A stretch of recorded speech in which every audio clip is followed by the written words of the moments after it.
আসসালামু আলাইকুম ভিউয়ার্স, আশা করি ভালো আছেন, সুস্থ আছেন, আলহামদুলিল্লাহ। তো আজকে এতদিন আপনাদের সাথে বাসার মধ্যে ভিডিও করতাম, তো আজকে চলে আসছি ছাদের মধ্যে। তো আসলে বাসার মধ্যে বোরিং লাগতেছে, তো চিন্তা করি ছাদে আর একবার ভিডিও দিছিলাম, তো এবারও দিতেছি। তো দেখেন, আপনারা যারা সেলস নিয়ে কাজ করবেন, সেলস নিয়ে মার্কেটিং এ চাকরি নিবেন, আসলে ভাই মার্কেটিং এর চাকরি নেওয়ার কি দরকার আপনাদের? আমি কিছু কিছু এসআর ভাইদের এত মানে অবস্থা দেখি, মানে আমার নিজের কাছে খুব অবাক লাগে যে সে কেন বা মার্কেটিং এর চাকরিটা নিল। মার্কেটিং এর চাকরি মানে তো আপনার রোদ নাই, ঝড় নাই, বৃষ্টি হইতেছে, ম্যাগে ভিজে হইলো, আপনার অর্ডার নিয়ে আসতে হবে। টিএসএম, ডিএসএম, ডিজিএম এরা তো কোনো অজুহাত চাবে না আপনার কাছে, ওনারা শুধু চাবে যে অর্ডার, এবং এই অর্ডারটা আপনি কিভাবে আনবেন সেটা হলো বড় বিষয়। আপনি যদি এসে তাদের কাছে অজুহাত দেন, স্যার বৃষ্টি হয়েছিল, আজকে প্রচুর পরিমাণে রোদ, স্যার ঝড় আসছিল, 1 নম্বর সিগন্যাল, 2 নম্বর সিগন্যাল, কোনো লাভ হবে? হবে না। আপনারা রাখছে কি জন্য? সেলসের জন্য এবং প্রোডাক্ট বিক্রি করার জন্য। আপনি মনে করেন যে অনেকে চাকরি করতে চায় না, কি কারণে সেলসের চাকরি করতে চায় না আমি আপনাদেরকে বলি। সেটা হলো সে মার্কেটিং এ খুবই দুর্বল, অর্থাৎ তার যে প্রোডাক্ট কোম্পানি দিছে তারে, যে কোম্পানি সেলস মানিটা কি, সেলস বলতে আমরা কি বুঝি আসলে? সেলস বলতে বুঝি যে কোম্পানি আমার একটা প্রোডাক্ট দিছে, হয় যে কোনো মাধ্যমে, ডিলারের মাধ্যমে আমার হাতে আসছে, হ্যাঁ আমার আন্ডারে আসছে, 5 লাখ, 6 লাখ টাকা, 7 লাখ টাকা আমার টার্গেট দিছে, এই প্রোডাক্ট আইনা দিছে, আমি এই প্রোডাক্ট গুলা দোকানদারের কাছে বিক্রি করুম। ঠিক আছে, এর মাধ্যম আছে যেমন ডেলিভারি ম্যানের মাধ্যমে আমরা দোকানদারের কাছে দিই, কিন্তু আগে তো আমার অর্ডারটা দোকান থেকে নিয়ে আসতে হবে। পরবর্তীতে যে মেমো, আমরা মেমো কেটে আনবো, ওই মেমো ডিএসআর কাছে দিব, ডিএসআর আবার ডিলারের থেকে মাল নিয়ে মার্কেটে দিবে, ডিএসআর মার্কেট থেকে টাকা তুলে এনে দিবে, আবার ডিলারের কাছে টাকাটা দিবে ডিএসআর, ডিলারে আবার কি করবে, পরবর্তীতে আবার প্রোডাক্ট ডিউ করবে কোম্পানির কাছে, টাকা দিবে, কোম্পানি যেই যেই প্রোডাক্ট ডিউ করবে ওই প্রোডাক্ট অ্যাপস এর মাধ্যমে দিয়ে দিবে। তো ওই প্রোডাক্ট আবার কোম্পানি দেখা গেছে 1 দিন 2 দিন পরে পাঠিয়ে দিবে।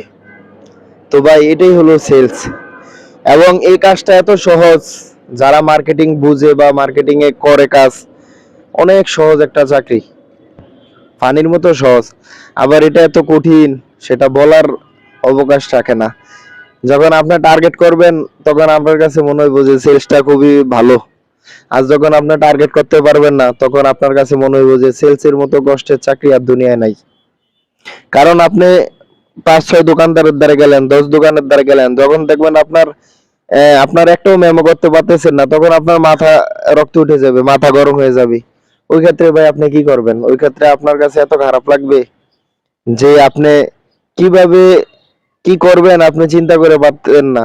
ইন্ডিয়া টিএসএম ফোন দিবে যে তোমার 30,000 টাকা টার্গেট দিছি এবং তুমি 30,000 টাকা করে আসবে, আপনার খালি প্রেশার উপর রাখবে। দেখেন, সেলসে অনেক সময় টিএসএম রা ফোন দেয় না, ডিএসএম ফোন দেয় না, কারণ জানে এই ছেলেটা ভালো কাজ করে, তারে ফোন দেয় না, যে তারে আমি যতই টার্গেট দিব সে করে আসতে পারবে। অনেকের মনে করেন আবার প্রেশার দেয়, কারণ বাড়ি যে শুয়ে থাকে, ঘুমিয়ে থাকে, ফোন দিলে পাওয়া যায় না, ঠিক মতন মার্কেটিং করে না, 1 ঘন্টা 2 ঘন্টা পরে আইসা পরে। তো এরকম অনেক আছে, এই জন্য অনেকের যারা টিএসএম এরা বুঝতে পারে যে না সেলস খারাপ, তারে মনে করেন ফোন দিয়া মনে করেন যে আপনার ডিস্টার্ব করবো বা সমস্যা দিব, বলবে চাকরি ছেড়ে দাও, কোম্পানি তোমারে মাগনা রাখছে, তোমারে কোম্পানি টাকা দিব, তুমি কোম্পানির জন্য কিছু করতে হইব।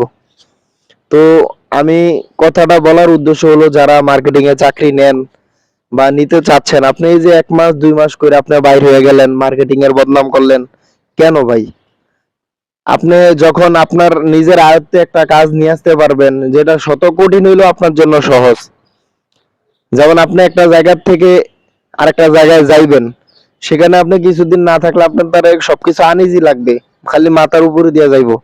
কিন্তু আপনি যখন নিয়মিত কন্টিনিউ মনে করেন আসবেন যাইবেন, ঠিক মতন থাকবেন, তখন আপনার কাছে ভালো লাগা কাজ করবে এবং আপনার নিজের মধ্যে থেকে অনুপ্রেরণা সৃষ্টি হবে এবং আপনি কাজ করতে পারবেন। তো আপনি হুট করে ঢুকলেন, কিছুদিন করলেন, আবার চাকরি ছেড়ে দিলেন, আবার আরো 2 একজনের বললেন যে সেলস ভালো না, সেলসে তোমরা চাকরি নিও না, এই না খালি প্রেশার দেয়, এই সেই। প্রেশার কাদেরকে দেয়? যারা ঠিকমতো সেলস করতে পারে না বা আপনার হেলামি করে, যারা একটু মনে করেন বোরিং ফিল করে, যারা লেজি, তাদেরকে কোম্পানি প্যারা দেয়। এবং তারা ইনসেনটিভের আওতাভুক্ত হতে পারে না, সেই জন্য মাস শেষে স্যালারির মাধ্যমে তারা সীমাবদ্ধ থাকে। তো এই জন্য তাদের কাছে এটা আপনার কঠিন মনে হয়। তো আমি বলবো যে আপনি যদি চাকরিতে ঢোকেন, সেলসে ঢোকেন, অবশ্যই আপনার অনেক চিন্তা ভাবনা করে তারপরে ঢুকবেন বা একটু কষ্ট হইলেও প্রথমে কষ্ট তারপরে মিষ্টি। আপনার প্রথম অবস্থায় যদি আপনি সেলসটা বুঝেন, আপনার যে আগের এসআর থাকবে সে আপনাকে সবকিছু বুঝিয়ে দিবে, রোডঘাট কোন দোকানদার কিভাবে মাল নেয়, প্রোডাক্ট সম্পর্কে আপনি ভালো নলেজ অর্জন করবেন এবং আপনি যাবেন মার্কেটে গিয়ে অর্ডার কেটে আনবেন। হ্যাঁ, আস্তে আস্তে দেখবেন খুব সহজ হয়ে গেছে। প্রথমে 2 মাস 3 মাস 1 বছর খুব কষ্ট করে করতে হবে, তারপর আপনার যখন ইজি হয়ে যাবে, যে দোকানে যাবেন সেই দোকানে অর্ডার, আপনি 2-3 ঘন্টা মার্কেটিং করলেন, তারপরে আপনি ফ্রি। ঠিক আছে, আপনার সেল ভালো হলে স্যাররাও আপনারও ফোন দিবে না, কারণ আপনি আপনি 30,000 50,000 টাকা অর্ডার কাটতে আপনার বাসায় শুয়ে থাকেন, আপনার কোনো স্যারে ফোন দিবে না, কারণ আপনার সেলস ঠিক আছে। আর যখন আপনার সেল খারাপ হবে, তখন আপনার এই দোষ ধরবো সেই দোষ ধরবো। তো আশা করি যারা নতুন সেলসে চাকরি করতে চান ভাই, খুব ভালো একটা প্রফেশন, খুবই স্মার্ট একটা প্রফেশন, এবং এটা খুবই একটা সামনের দিকে আপনাকে নিয়ে যাবে। সেলসে প্রমোশনের খুব সুন্দর ব্যবস্থা আছে, যেটা অন্যান্য চাকরির মধ্যে নাই। চাইলে আপনারা সেলসে ঢুকতে পারেন, খুবই ভালো হবে আমার জানা মতে। এবং আমি দীর্ঘদিন যাবত সেলসে চাকরি করি, হয়তোবা একটা কোম্পানিতে দীর্ঘদিন টিকে থাকি নাই, অন্যান্য জায়গায় এদিক সেদিক দৌড়াদৌড়ি করছি। যদি আমি এক কোম্পানিতে থাকতাম এতদিন খুব ভালো পদে থাকতাম। ঠিক আছে, তো ভিডিওটা ভালো লাগলে অবশ্যই লাইক কমেন্ট শেয়ার, চ্যানেলটি সাবস্ক্রাইব করে রাখবেন।